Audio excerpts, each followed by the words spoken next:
I'm Chris Tavano for Tundra Restaurant Supply. In today's episode, I'm going to show you how to properly cut your seasonal squash.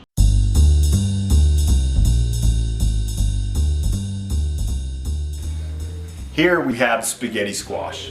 This one's quite beautiful, the color. Again, it's also a gourd, so it's a little bit tough and a little bit tricky, especially because of its size. There's no right or wrong way to do this, so I'm going to show you my favorite and also kind of throw out some other ideas of what you can do. Ideally, if you want to use this as a noodle substitute, you're probably going to want to cut it lengthwise, so that way you get as many grainy strains as you possibly can, as opposed to if you cut it horizontal-wise like this, your so-called noodles might not be very long. From there, I'm going to start with the stem side.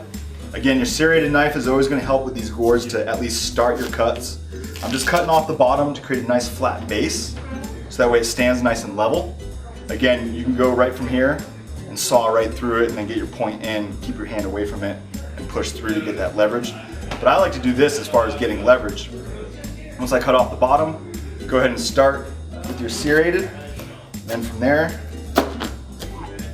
pretty easy.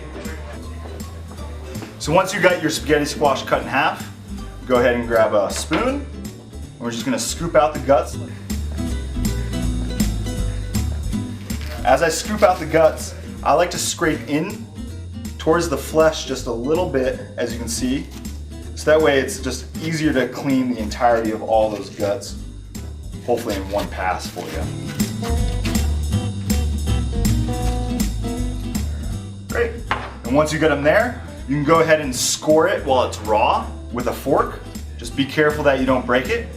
Or you can go ahead and roast it with a little bit of butter, salt and pepper, 400 degrees, 30 minutes. So once it comes out of the oven, you can go ahead and score it again with your fork, and that's when you're going to be scooping out all the grainy, fibrous strands of spaghetti squash.